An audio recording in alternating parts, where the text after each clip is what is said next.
Keep your radio dial right here. You're locked into the hottest news station. Carice here from Hot 702.5 FM in Las Vegas. Get ready to experience basketball like never before. The historic National Pro-Am Championship Tournament, hosted by Delaware Sports Foundation and the HBCU Basketball Association, is taking center stage at the Doolittle Community Center in Las Vegas, Nevada, from April 25th through the 28th in 2024. It's more than just a tournament. It's a basketball extravaganza. Witness top-tier athletes, electrifying matchups, and slam dunk moments that will leave you breathless. Come see who will take home the trophy and first place prize of $100,000. But that's not all. We're shining a spotlight on small businesses. If you are a local business looking for exposure, seize this opportunity to be featured with our TV partners. Email chbcandrews@thehbcuba.com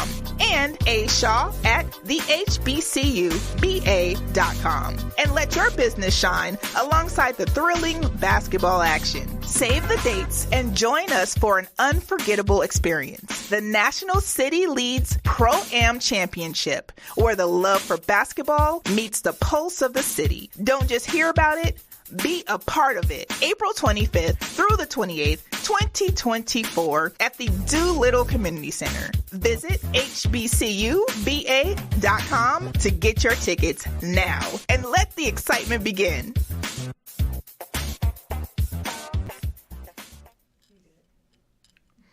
Oh, you caught me mid, had to get my lips ready talking to y'all for this next hour. Oh, man. Happy Wednesday. Welcome back. Happy to see y'all again. I'm sure y'all are happy to see me again, as we do so well every single week. I had a great week, actually. You know, I had a very, very productive week. I had an exciting week, a fun week. There were a few negatives that didn't even bother me because of how great the week was going. So I really have no complaints. I always try to find the positive in all the situations, because the more you focus on the positive, the better outcome you can see yourself having, or better environment you can see yourself in. You focus on the negativity, all you think about is the bad stuff, the bad things, the things you don't want to think about and shouldn't think about, you know. But, hey, some people do, some people don't. What I can say is shout out to my family, you know, my little family. We had a ball. We had a great time. We had a great day. Great week, of course, you know what I mean? All in all, we've been doing amazing. But this past week was just pretty dope. I think another reason I've been having such a great week is because I actually, instead of me having only one off day this week, I actually was able to have two. I had both of my off days this week. I was able to use one for rest like I normally do, and then when we actually, well, you know what, let's talk about that. I didn't really get the rest, but I got to kind of relax in a way. I didn't have to do too much, but it was fun, all in all. So, you know, the kids have been doing pretty well in school, right?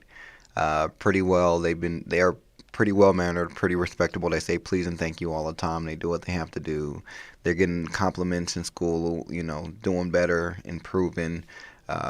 Actually, some good news. It was great, and I'm glad that I was there the day they chose to talk to us about this, but they put my son in a program where they'll take him about 30 minutes a day out of class. He'll be in with kids around the same age, and they will learn how to express themselves in a healthy way, you know, kind of how to talk about what's happening or what's going on with them without feeling like, you know, they're pressured or being bullied into it. So I think it's a pretty dope idea, especially off the fact that what I do here is trying to focus on mental health. So I was pretty excited to hear that, and I definitely signed him up for it. I believe his first class was yesterday, and he loved it. You know what I mean? He loved it, and I'm just happy to see he's loving it. He's into it. He's taking care of it, because one thing I want him to focus on growing up is to make sure that his mental is always in a good and healthy place. You know, if not, he can learn when and how to kind of get back onto the right track. So I'm glad to hear that, and I'm glad to see it. Great news. Hopefully, you know, my daughter gets to that grade, they'll have the same thing. But I do know it starts, I believe, at first grade, and it goes up from there. She's not not there just yet. But I would love for all my kids to do stuff like that. I think that's pretty dope. Shout out to their school for that. One of the reasons that, I think teachers just need to be paid more, because honestly, the little 30 they get now, it's cool. And only, 30 to most of us is like, damn, that's really good money, which it is. But these teachers, man, y'all don't realize how much they deal with. I think they need like 50, 60 an hour. No bullshit.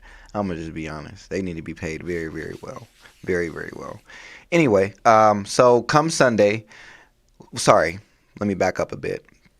Because the kids been doing so well, and not just school, at home, they clean up more, they follow rules, they follow directions, they listen to their mom more.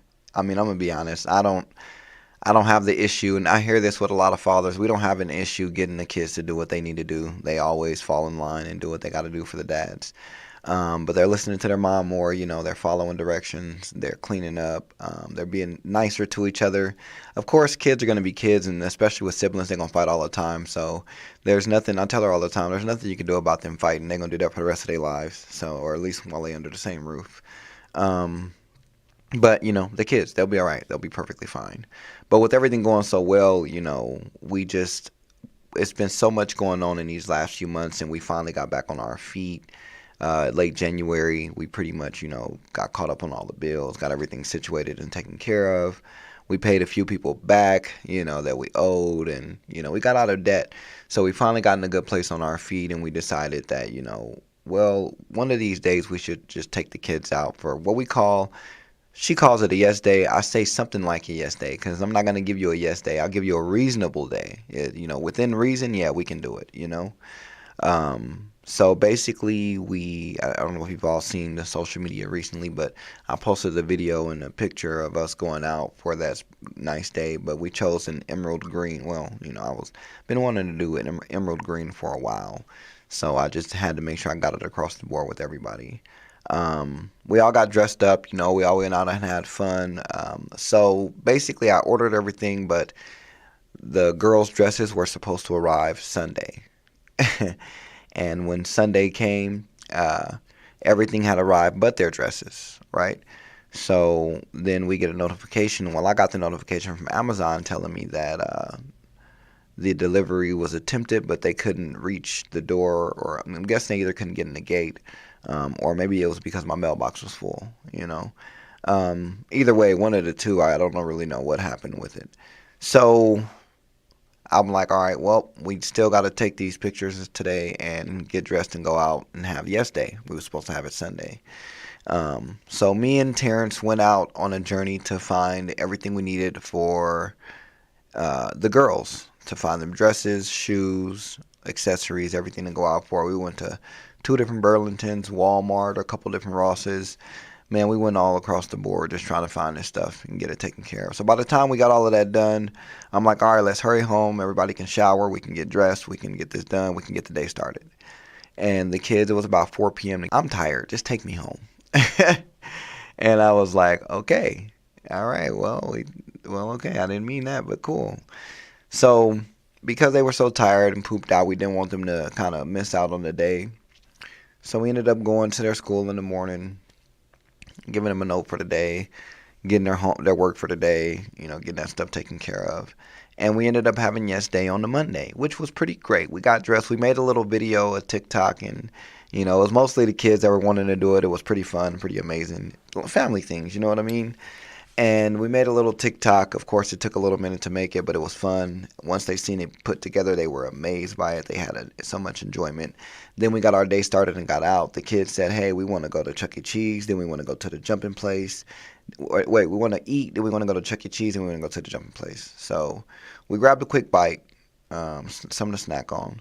But we killed 2 birds with 1 stone because we went to that new Chuck E. Cheese on Craig and I want to say Revere.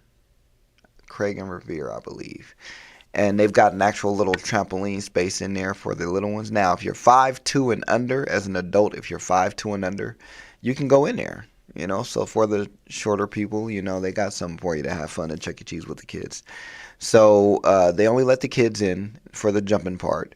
And there's an attendee that's there the entire time with the kids while they're jumping. And it's It's a decent sized little trampoline with about 8 different, small square trampolines around it, 8 to 9 of them. And the attendee is there to watch them while they jump and have fun. She's there to let them in or out if they, you got to have the socks and the wristband on to get in.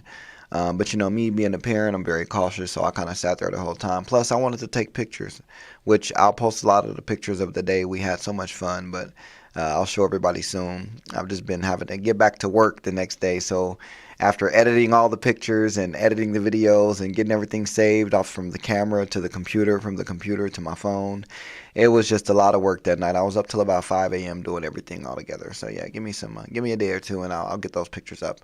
It was a lot, but it was so much fun, so much fun. The kids enjoyed themselves in the arcade part. They enjoyed the little cars. They enjoyed the little basketball games, specifically the car games.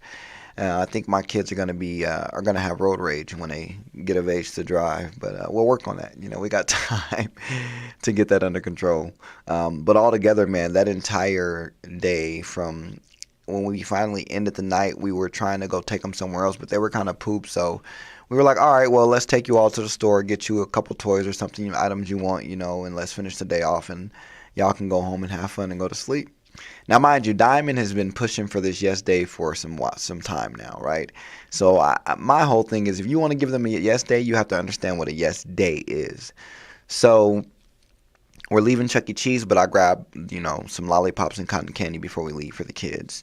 And when we get home, it's about 9:30ish. They do have school the next morning, but, it's a yes day, right? So they wanted to eat their lollipops, and I'm like, yeah. Go ahead, because it's only 9:42 at this time. It's only 9:42. Y'all still have 2 hours and 18 minutes left in your yes day, so go for it. Go eat them. You know what I mean? We made a deal. Y'all can eat the lollipops now. The cotton candy will be waiting for tomorrow. So, funny thing is, she was like, no, they're going to be up. They got school. And I'm like, no. You wanted a yes day. This is a yes day for the kids. Oh man, so I went to go check on them in their room at about 11:30ish, just to see if everybody was in their beds, if they were asleep, if they were falling off the beds, whatever the case may have been, just to check on the kids. And literally, I kid you not, I went in there and they're up trying to put toys together, still trying to play. And I'm like, oh no. All right, now y'all have to lay down and go to sleep. Your yes day is meant to be over in about 10 to 15 minutes, so it's time for y'all to get ready for bed. Y'all got to go to school in the morning. You know what I mean? Y'all got to go to school in the morning. She was upset. She felt some type of way. She didn't, show anything or say anything, or take it out on me or nothing like that. I could just tell that, she wished I hadn't given them the lollipops at 9:30, 9:42 at night. But hey, we were having a pretty great day, and I didn't want to end it on a bad note, and, it was pretty fun for the kids. However, with all of that going on, me and her were talking, and I told her how, growing up around the family I had, it was very tough, not being wanted or not being sought, or I wouldn't say sought after, but not being looked at, not being seen, and being ignored all the time. So I said, when I came from a family where they really don't, care, and it is what it is with them. Like, I hope they live long and happy, healthy lives. I just want to keep my distance. You know what I mean? No ill will towards them, but I just want to keep my distance. I don't believe in that, keeping toxic stuff around you. But now, on top of that, now I've always felt alone growing up. Now being an adult, and my family was broken. My kids weren't under the same roof as me. Me and their mom weren't together. So it's like my kids, I don't got the family I created plus the family I came from. It kind of does something to your mind, because in the last few months that my family has been around and been there, man, my spirits have been higher than ever. My motivation has been in drive. My creativity is back. My positivity is back. It's just that my family makes me whole, and I'm not ashamed to admit that. I've always wanted, and I've always said this plenty of times on the show, that I've always wanted my kids to have a 2-parent household, and to have the family, that I once so craved as a child. With that being said, I never forced anything I wanted as a child on my kids. Even with dressing up, like, I always tell my kids what y'all want to wear, and they all want to wear. The girls want dresses, and Terrence want a suit. He won't want to match me. So it's nice to see a positive influence that I make on my children. while being around, as well as all the great motivation and love and inspiration they give me at the same time. You know what I mean? I tell people all the time, man, without my kids, I don't know where I would be, because they keep me grounded. You know what I mean? They keep me sane. I always want to make sure my foundation is built on nothing but steel, so nobody can ever, fuck it up. So now that is there, it's just, communication is on better terms. The children are having more fun. They're happier. They're healthier. They love having their own, their own. So it's pretty great. And I just told her how much, I just appreciate the fact that everything is going so smooth and going so well. Because let me tell y'all, man, life be life, and without the right people around you, man, you will fall in a tunnel. You will fall. It's like quicksand. The more you try to get out, the quicker you're going to fall. You know what I mean? But with the right support and the right people around you helping you pull through, you'll get out of it. You'll get out of it. So shout out to my little family, man. They have definitely shed a light of positivity and opened my eyes and, put life back into me once again. I really appreciate that about them. So I do want to kind of get into our first topic for today. Now that we've talked about the week and how the week went, again, everything was amazing. Oh, man, the pictures were great. The video was great. I have more pictures to come where I can show you all. I love the way that we all matched. But so on and so forth. The biggest thing I love about that entire situation is the balance we create in the household. The balance we have. The kids see me. They know. My sons know. My daughters know. Well, Junior's only a baby, but I'm sure he'll know sooner or later. But I got to go to work. They know that I go to work. I take care of bills. I take care of the household. My daughters know that a man is supposed to buy them flowers, hold doors open for them, be gentlemen. But they also know they can do it themselves, hold open doors if it's not being done. So I just love the fact that it's such a positive influence on my children with them being around. Because, man, let me tell you, sometimes it is crazy. And for the fact that they see their mother, taking care of responsibilities that she has, being nurturing to them and caring to them. Not saying that I'm not nurturing or caring to my children, because I definitely am. I mean, if you know me, you know how much I love my kids. But you see their mother doing her thing, right? You see everything is going well. They see positive influences, positive role models. A lot of people say they don't argue in front of their kids. We do. And we don't really argue now. Lately, we have a lot of disagreements, and I've learned also, we both learned how to change up our verbiage on when speaking to each other, But we do have those disagreements in front of the kids, because you know what? We also have those resolutions in front of the kids. I told y'all, I don't shield my kids from reality at all. So when they see me and her have disagreements, they also see me and her work it out. They see me and her come to a compromise. They see me and her come to an agreement. Hey, friend, how you doing?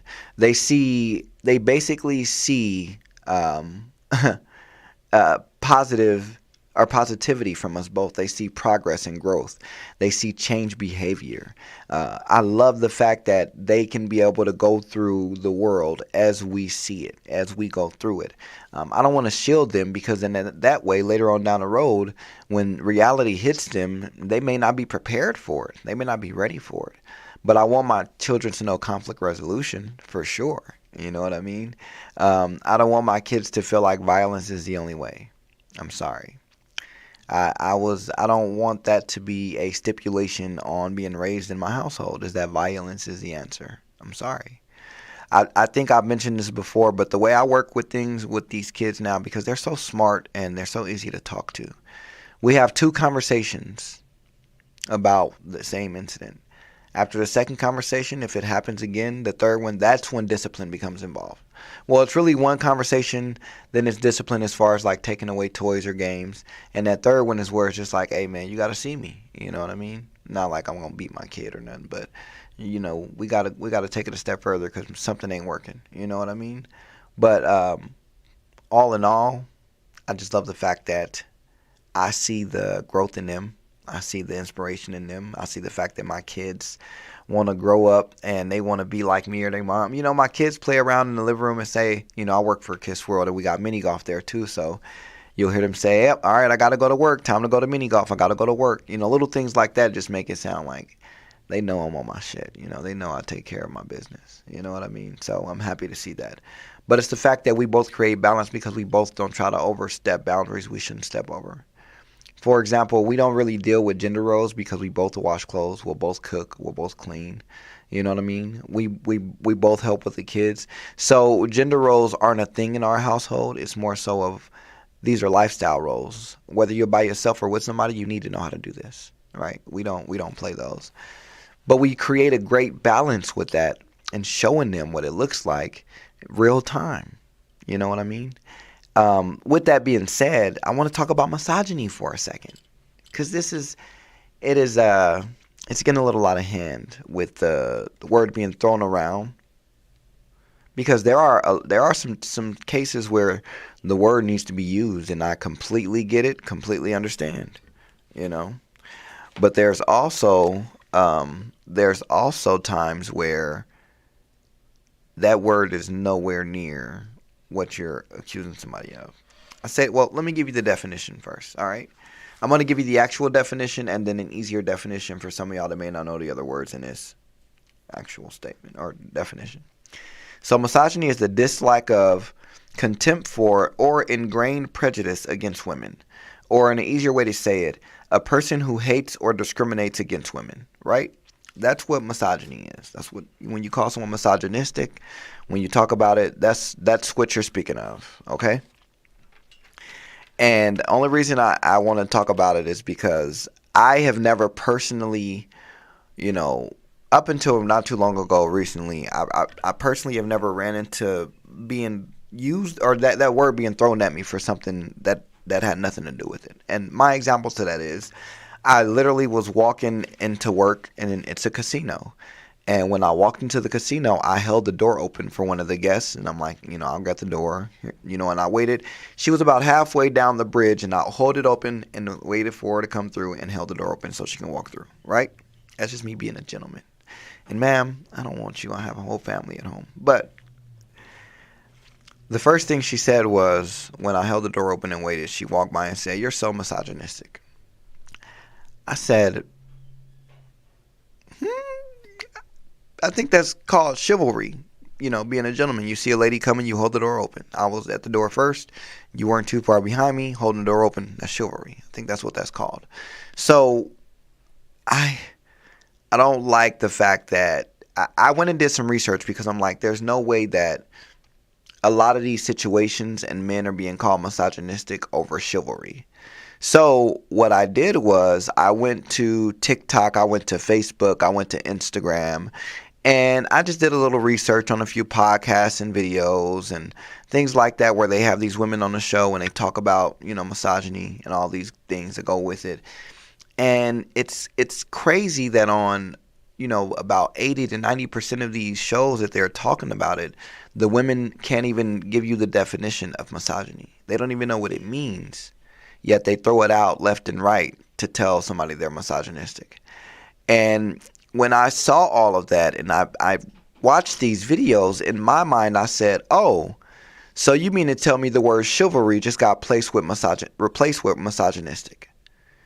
Because at the end of the day, to me, it looks like that's exactly what happened. It looks like that instead of us being gentlemen and holding doors open and being kind and being nice, now we don't like women, we hate women, and we discriminate towards them. No, I'm being a gentleman. I'm sorry.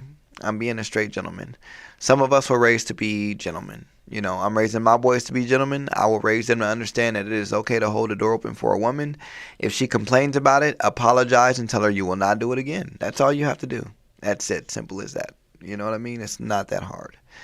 But for that word to be thrown out at random for simple acts of service, acts of kindness that men are trying to do, because these men are simply just, trying to speak, hey, hello, or they're simply just trying to, hey, can I take you out to eat or take you out to dinner? And it's like, he's not telling you you're broke. He's not telling you you ain't got no money and you can't afford it. What he's trying to do is he's trying to court you. You know what I mean? And it's weird that I have to see my fellow men deal with such issues when it comes to basic dating. Because it's like now, as men, they have to actually literally ask to do anything. Hey, can I ask you if it's okay to take you out on a date, or should I just keep that to myself? Hey, can I ask you if it's okay to open the door for you, or should I just open the door for you? It is wild at the way things are going and the way things are happening. Now again, it's not all women. I'm not putting y'all all in the same category, but these women out here that are seeing that, these men are seeing it and they talk to men. As men, we have this thing called a branch. And what I mean by that is all information branches off to all the men some way, somehow, in some way, shape, or form, right? What women fail to realize is when stuff like that happens, men are like, well, what are we supposed to do? We can't hold doors open. We can't take y'all out to eat. We can't court y'all. We can't date y'all without being called misogynistic. What are we supposed to do? That's how they're looking at it. You know what I mean? And again, it's not all women, because some women understand what courting looks like, what chivalry looks like. But for the ones who don't, it spreads it out across variations of men, because you have to remember, women outnumber men. I want to say it's either 3 or 4 to 1, right? So that means the men have a smaller, for lack of a better word, communication tower than the women do, right? So when the information gets around, it doesn't have to go too far because there's not too many of us here, right? And a lot of men are like, dang, man, she told you that. Dang, man, she told you that for doing this.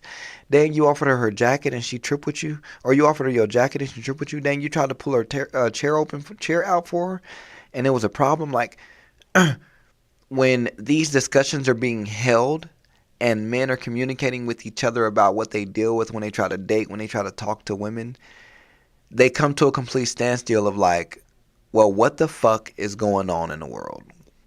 How are we supposed to date? How are we supposed to talk if we can't even get around the simple situations of trying to hold the door open for a woman?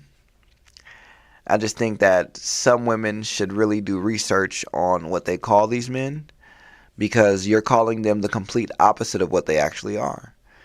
Now, if it's a man that's sitting up there telling you all women are cruel and all women do is take men for their money and women are just sleep around, or women this and women that, and all you hear him do is talk bad about women, hey, by all means, let him know he's misogynistic. I mean, if all you got to do is talk bad about women, there's a whole group of men that also like men that you can possibly go join. You know what I mean? Same for women, whatever the case may be. But I just don't agree anymore with the whole, we're going to throw it around and we're going to throw around this word because you do any and everything you should do. I don't think that's fair. Because another reason that I don't like it is a man can have a preference on something, whether it's weight. Let's say, let me give you an example on that one. Let's say a woman is overweight, right? Women will give her empathy for her, tell her, love her skin, love the skin she's in. A man does it, it's more so of, get your shit together, get in shape, go to the gym. You got to get healthy. The dynamics are completely different, but it's the same thing. You know what I mean? It's kind of crazy on that one. But if a man was to say he wanted a woman that was healthy in the gym, he's misogynistic. But if a woman says she wants a man that's healthy in the gym, she's just looking out what's best for herself. She's just trying to get what's best for herself. The dynamics are always going to be different, especially with double standards. The double standards are always going to be there, right? Dynamics are always going to change up, and things are always going to be said that some people just don't like. But I do not believe that you should bash anyone, male or female. I don't care what gender you are. You should not bash anyone for having preferences on who they date and who they choose to spend their time with. When you're bashing them for their preferences, that's like saying, oh, just take what you can get. And you know what happens when you take what you can get? You end up with shit. You end up with straight shit. You know what I mean? It's never the case to do so. Never the case.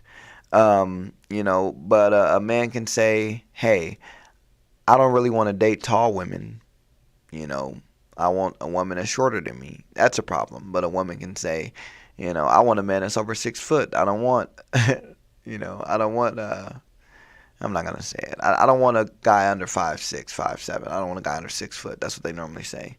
And it's okay, you know what I mean? But a man says it's a problem. So what I mean by that is, why attack each other over preferences? What you like is what you like. What you like is what you like. And honestly, I didn't know that we all had to follow under one rule. I thought we were free to choose and do as we please, if I'm not mistaken. But again, that's just me talking what I have to say. Whatever has to go on. You know what I mean? Even with careers, like even with stuff going on with careers, man, some people will bring that into play and try to say, for example, a man wouldn't mind dealing with a woman that's working at McDonald's as a regular 9 to 5, because at the end of the day, most of the time a man is not really there for your money. He's really probably just there to actually, take care of you, be a provider and protector. So when you hear a woman say, I wouldn't date anybody that's, had less money than me. And again, I always have to reiterate this because this is not all women, but just for the ones who do say it. It's not a good look because it doesn't show that you have loyalty over the situation. Because if you stay down with me through it all, the come up is going to be great. You know what I mean? So at the end of the day, I seen one video where there was a guy saying, you pretty much left this man because he didn't have more money than you, but he was stable. He took care. He did what he had to do for you. Just because you made more money than him, you left him. And that was wild, because that's like, why would you do that? Because at the end of the day, if you have more money than him, you could have helped him invest. You could have helped him get to the part or get to the place where you needed him to be. And that way you could have still kept your, kept your relationship, kept everything going, kept the loyalty there, and go from there. But you left that man for somebody else, and now you're stuck looking for somebody. It was wild to see that. So I say that because whether I'm with somebody, I don't really care what the money is, what they making. I'm not going to lie to you. I'm only worried about the money I'm making, the fact that if I can provide, then I can provide. All I want to know is if I come to you and say, hey, we got to pay this power bill. I don't get paid for a week, but it's $200 to pay it. Do you have it available? And I'm not saying that's every month. Those are blue moon things, but I should be able to come and get that from you. Because nowadays women, they want their own. They want to work. They want to have businesses. They want to, they want to be empowered, and it's great. You know what I mean? That's not a problem at all. That is wonderful. But do not let your success determine, the levels of your relationship. Because what you do in life, as far as your career and goals, that ain't got nothing to do with your relationship, because your career could change in a second, snap of a finger. And what's going to happen after that? You may have to start from the bottom. You may have to start fresh. But I kid you not, that relationship you built from the ground up, that foundation you made of iron and steel, you lose your job, and I guarantee they're going to be there, right there to catch you when you fall, to say, don't worry about it. Take your time getting back on your feet. Do what you got to do. Take some time off. Look for what you really want and take care of it. You know what I mean? You'll have that. But a lot of the time, man, I don't know, man. Right now, some of y'all are just looking at each other for a paycheck. Me, personally, I want to benefit off of each other. If I can help you rise above and become a better person, a better individual, whether that's, personally or financially, I want to do that. Or if it's all of the above, I would love to do so. And I would love for you to do the same for me. That's the type of relationship and bond that I'm having. We're going to help each other. We're going to build each other up. You know what I mean? From the ground up. That foundation is now finally made of steel and iron and can't be broken again. And from there, it's up. You know what I mean? It's up. So I want y'all to understand that when you're out dealing with these people, it don't matter how much money they may make.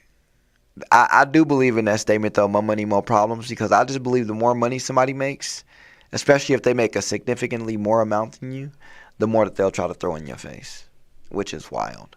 But I feel like if y'all took the money out of it and y'all really just got to, take the time to take care of each other and, talk to each other, learn each other, respect each other, deal with each other, finances wouldn't be nothing you would even have to argue about. You know what I mean? Simple as that. I, for one, am never going to be in a relationship if I got to argue with you about finances. And we got to argue about that all the time, about finances. That's an issue. Why are you talking about that? Especially if I'm carrying my weight, I'm taking care of home, paying the bills, taking care of rent, taking care of the kids. finances shouldn't be no argument we having because I'm doing what I have to do. You know what I mean?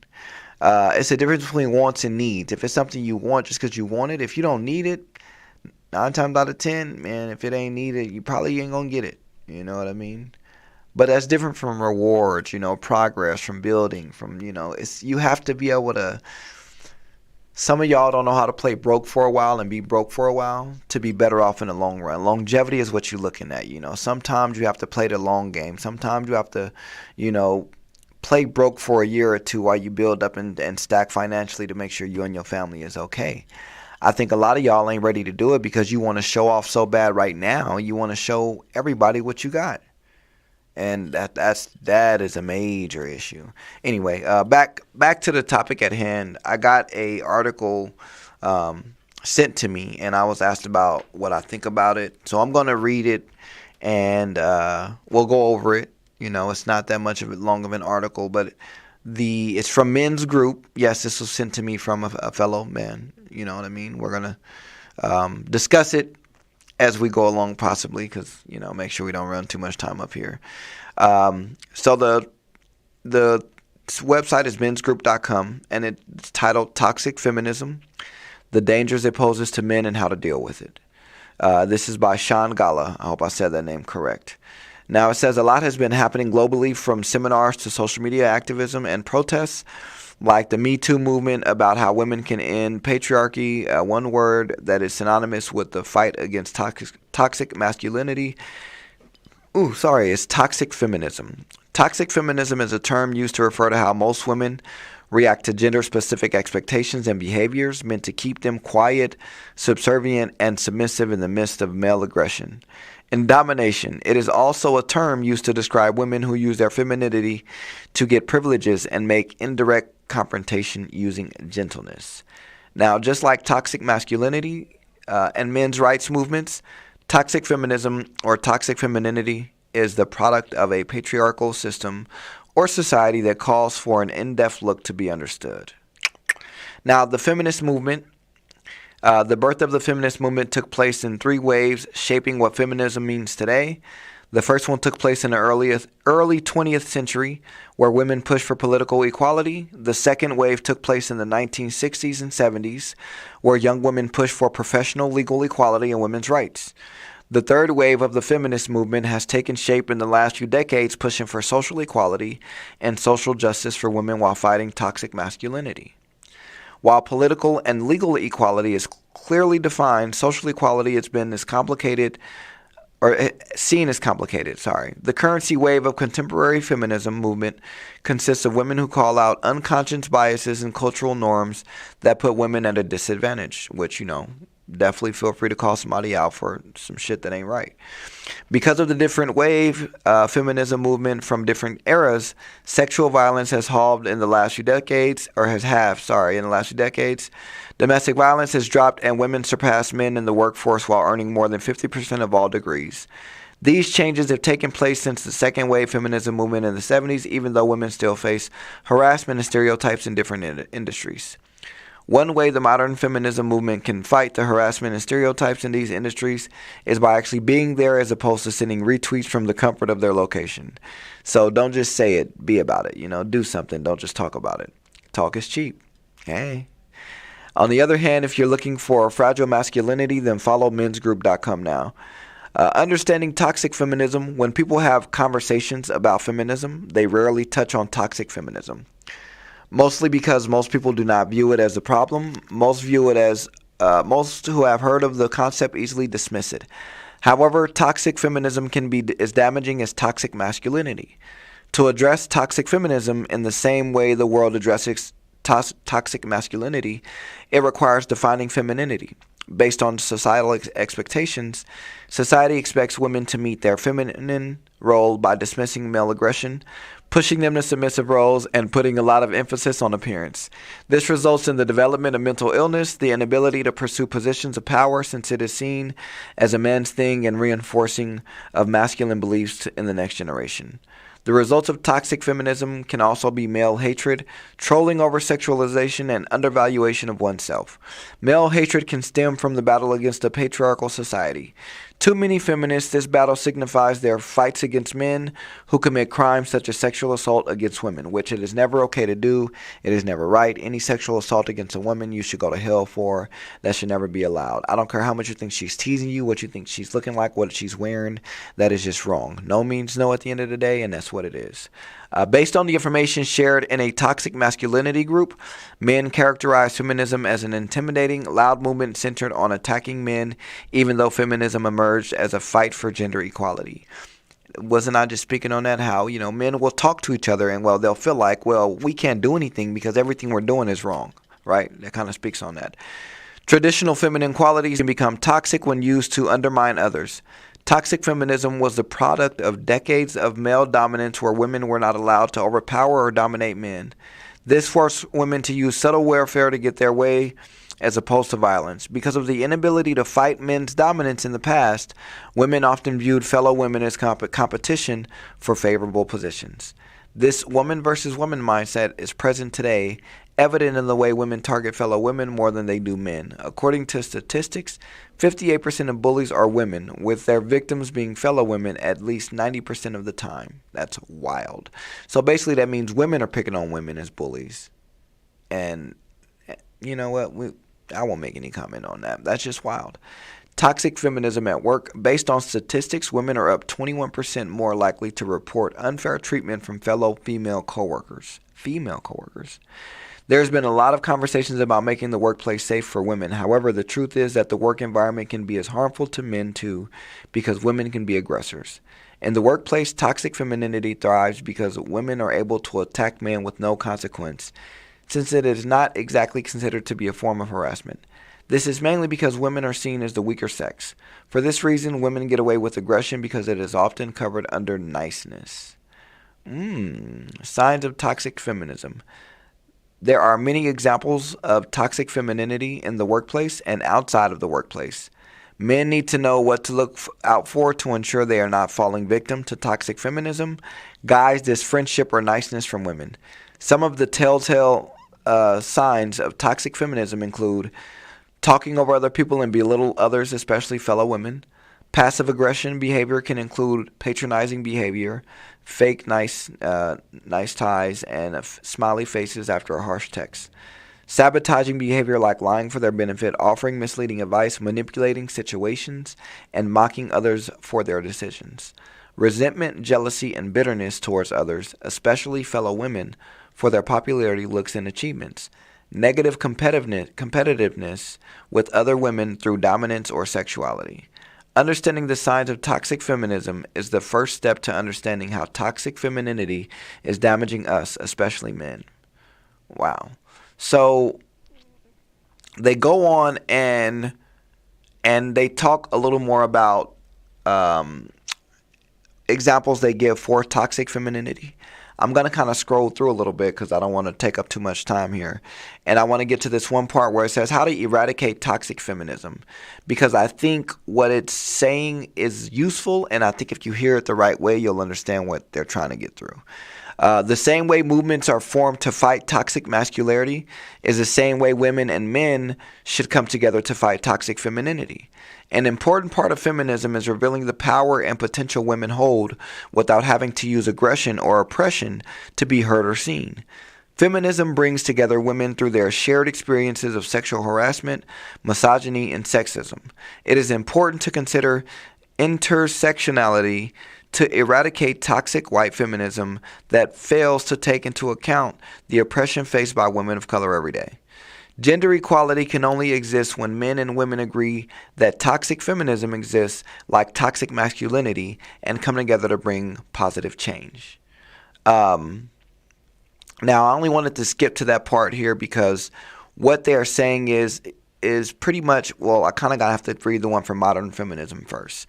So modern feminism encourages women to express their value in other ways, like flaunting their creative potential, academic degrees, intelligence, soft skills, and other strengths, which is seen to be more valuable than focusing on the physical aspects of a woman. The movement against beauty standards has taken over a big part of the feminism movement by recognizing the transformative potential women possess by emphasizing strength, creativity, kindness, and intellect as much as society emphasizes sexuality. So modern feminism should be about incorporating male equality in feminism. This includes encouraging men to learn healthy emotional expression and ensuring fair representations in family courts. This will help fight toxic masculine traits while encouraging men to be more open to feminism without associating it with an attack on their masculinity and unfair societal roles for both genders. And what it's trying to tell you is you have to be there to balance each other. Like all of this extra fighting against who's better, who's the superior, that's not the point. We need each other. We need each other. Simple as that. There's nothing that we can do without the other at the end of the day. Like a lot of you will talk about what you can do alone, but if you think about it, you can only do it alone for so long, because if one of us ceased to exist off this planet, the other would soon cease to exist off this planet. So regardless of what you may say or what you may do, we're here for each other, for balance, to help each other out, End of story.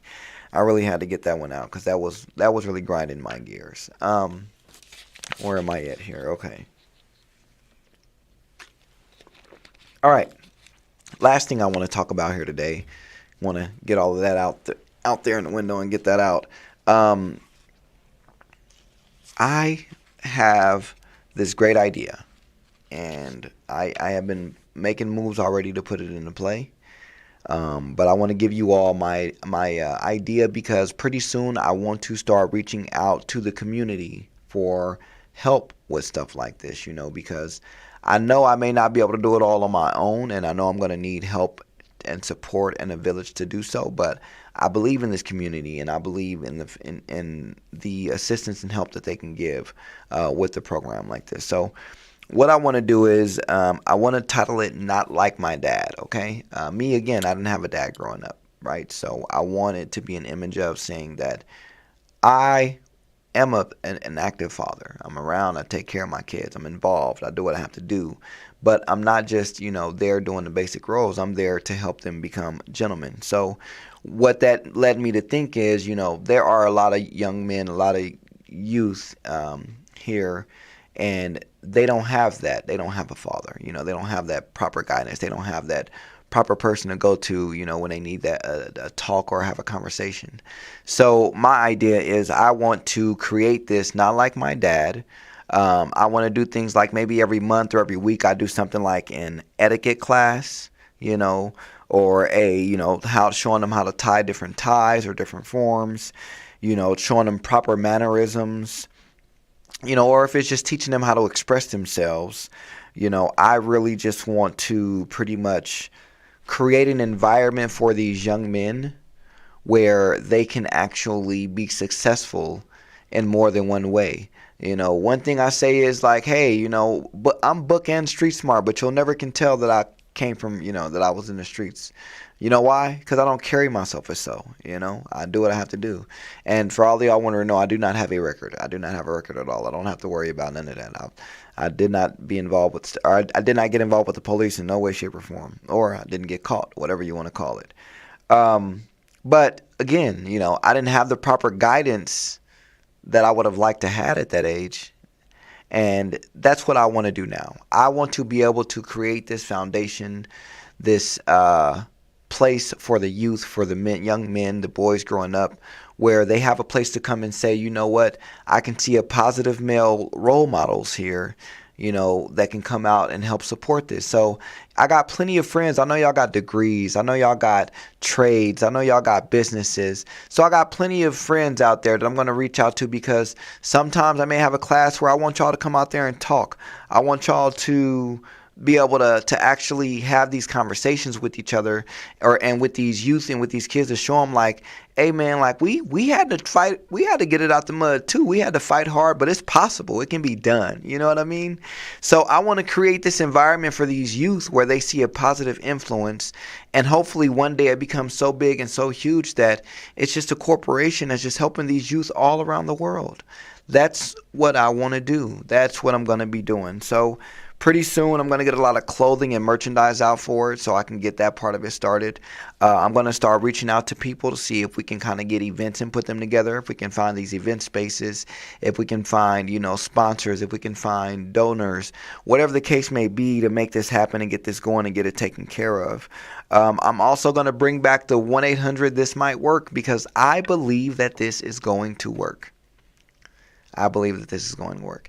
So I cannot wait. I'm pretty excited. I'm super excited for it all. I can't lie to you all. I'm super excited. I'm getting to the point where, Diamond is getting ready to start a clothing brand, clothing line. And guess what I'm going to do for my merchandise? Who am I going to go through? I'm going to go through hers, through her business for her. So that way we supporting each other. We helping each other get this taken care of and get it done. So I'm pretty excited for it all to come together. You know what I mean? I can't wait to start giving out some merch, because of course the first round of stuff I got to give out to people, because I have to get people to know what we're doing, what we're trying to do, what we're going on, what's the program, what's the plan. And the fact that Diamond isn't working right now, it works out so much better, because she can be in the background doing the little things I can't do while I am working, or while I am here doing the show, or while I am, because I do start, training at a new job next week, and I'm super excited about that. Super excited about that. I'll tell y'all more about it after I started, but I cannot wait. It's going to be super exciting, but that kind of limits my time now, and now having Diamond in my corner helping out with the things I can't do right away, it's amazing. And I always carry a laptop and camera around with me now, all the way, by the way. It's a lot, but I got to do it. Anyway, with that being said, man, just remember what I said today. Try to understand that balance is what we all need. Ladies, if you don't understand the definition of misogyny or being misogynistic, do some research and find out what it is before you calling them that. Don't try to replace chivalry with misogyny, because it shouldn't happen. Chivalry should be chivalry. Let gentlemen be gentlemen. I'm raising a couple of them, and I hope with this program I got coming up, I can help raise a lot more, or I can help be there as a positive role model for a lot more young men in this world, especially my young black men. Y'all have it tough. Y'all have it hard. And somebody's got to be there for you. You know what I mean? Regardless of the fact. Again, reach out to me on all social media. On TikTok is Juss Quanni 23. Facebook is Marquan Thomas, or Quan Facebook Jail Thomas. You also got Instagram, which is Juss Quanni, or Talk is Cheap, which is the same thing with Twitter, Juss Quanni, or Talk is Cheap. It's also for Quanni 702. YouTube is also Juss Quanni, and I believe 23. But if you need to reach out on any socials, any media, reach out to me. Let it be known. I hope I can hear from a lot of y'all with this program that'll be willing to help out and help support it. We'll talk more in these next week or two about it. I will catch y'all next week again on the hottest radio station on the planet, Hot 702.5 FM. Peace, love, and hair grease. I'll catch y'all next week.